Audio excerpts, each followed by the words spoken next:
안녕하세요. 안녕하세요. 류마티스 내과 조수경입니다. 안녕하세요. 류마티스 내과 간호사 최윤정입니다. 오늘은 류마티스 관절염으로 진단 후에 다양한 치료 약제들을 어떻게 선택하여 치료 계획을 세우게 되는지, 특히 새로운 치료 약제들인 생물학적 제제나 소분자 억제제를 중심으로 알아보도록 하겠습니다. 교수님, 그럼 먼저 류마티스 관절염은 어떤 질환인지 설명 좀 부탁드립니다. 류마티스 관절염은 우리 몸을 방어하는 역할을 하는 면역 체계가 알 수 없는 이유로 우리 몸을 공격하면서 염증을 만들기 시작하는 질환입니다. 주로 관절 구조물 중에서 뼈를 둘러싸고 있는 활막에 염증을 만들기 때문에 관절이 뻣뻣해지고 붓고 아픈 증상이 나타나게 됩니다. 그렇지만 면역 체계 이상으로 나타나는 질환이라서 관절 이외의 전신 증상, 예를 들면 폐, 눈, 피부, 혈관 등에도 염증을 만들기도 합니다. 그럼 관절염으로 진단이 되면 치료는 어떻게 하는지 설명 좀 부탁드립니다.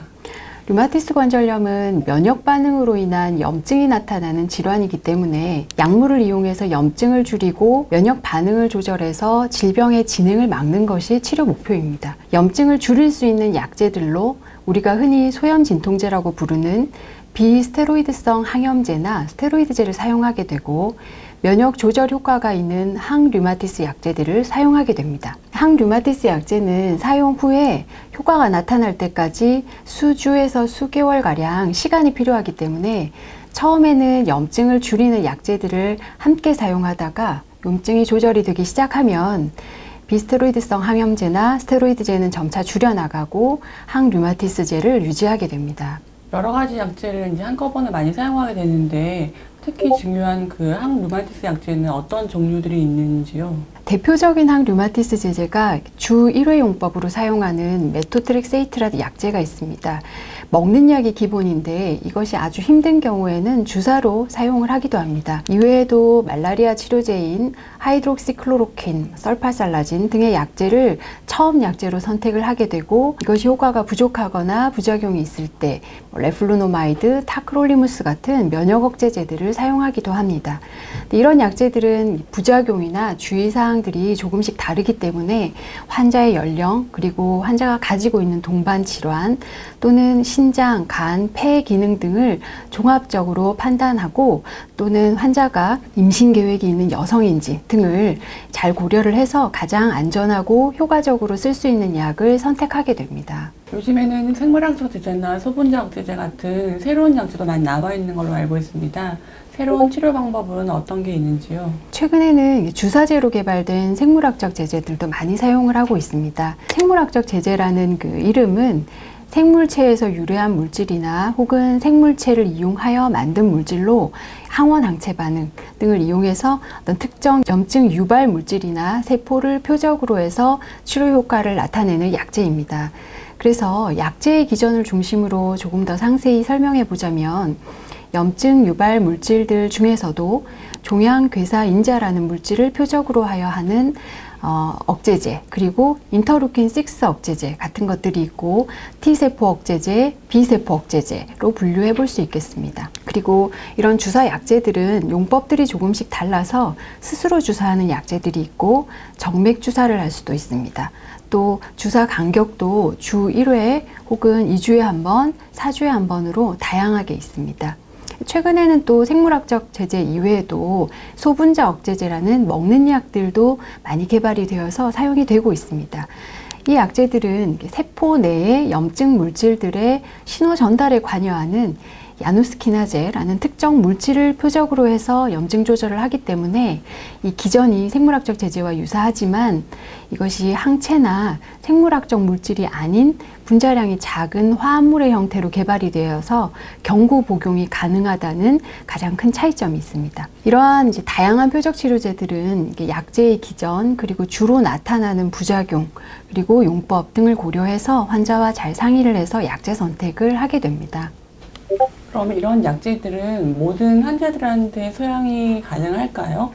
그렇지는 않습니다. 기본적으로 이 약제들이 약가가 비싸기 때문에 약제 사용에 대한 보험 기준이 있습니다.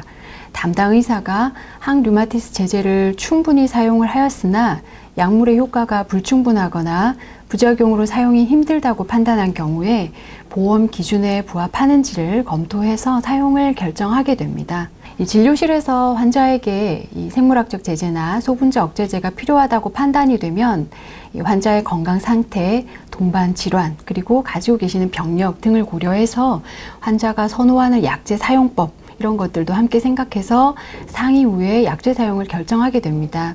이후에 환자에게 진료실을 나가서 약제 사용과 관련된 교육을 받으시도록 안내를 하고 있는데요. 이렇게 환자들이 진료실 밖을 나가시면 어떤 교육을 받으시게 되나요? 환자들이 처방을 받게 됐으면 이제 저희 루마티스 예방센터로 방문을 하시게 되고, 말씀하셨던 것처럼 환자분이 받으시는 약제는 피하 주사나 정면 주사 되게 여러 가지 형태가 있기 때문에 약제의 종류, 그 작용, 부작용, 그리고 있을 수 있는 또 보험 평가의 기준이라던가에 대해서 설명을 해드리게 됩니다. 약제 사용에 생길 수 있는 주요 부작용으로는 감염의 위험이 있을 수가 있어서 이런 약제들을 사용하기 전에 잠복결핵 검사를 하고 그 결과에 따라서 예방 조치를 하거나 혹은 예방 접종을 시행하기도 하는데요. 이 이외에 또 어떤 부작용들을 설명해 주시나요? 제일 흔하게 생길 수 있는 부작용은 피하 주사를 맞는 부위에 주사 부위의 발적이나 염증 같은 게 생길 수 있습니다. 이런 흔한 부작용은 어떻게 대처하는지, 그리고 중증 이상의 저희한테 알려주셔야 되는 부작용이 어떤 것이 있는지 알려드리고 이에 대해서 대처법을 교육하게 됩니다. 이렇게 약제 사용을 시작을 하고 나면 6개월 간격으로 보험 평가를 시행하게 되고, 효과가 있다면 약제를 유지하고 효과가 없다면 혹은 부작용이 발생한다면 약제를 중단하거나 다른 약제 변경을 계획하게 됩니다. 생물학적 제제, 소분자 제제와 같은 이런 새로운 약제들이 이 특정 물질을 표적으로 하기 때문에 표적 치료제라는 표현을 사용하는데요. 이 약제들은 기존 약제들의 효과가 부족할 때 사용할 수 있는 좋은 치료제들인 것이 분명하지만 환자분들이 스스로 관리하는 것이 상당히 중요한 측면이 있습니다. 개별 약제마다 그 특성과 부작용 그리고 주의점들이 차이가 있기 때문에 약제 사용을 위해서 담당 의사와 상의하시고 의료진과 충분한 상담을 통해서 안전하고 효과적으로 사용하는 것이 좋겠습니다. 네, 오늘은 조수경 교수님과 함께 루마티스 관절염의 새로운 치료제와 예방센터까지 알아보았습니다. 루마티스 관절염을 알고 계신 분들께 조금이라도 도움이 되었으면 좋겠습니다. 감사합니다.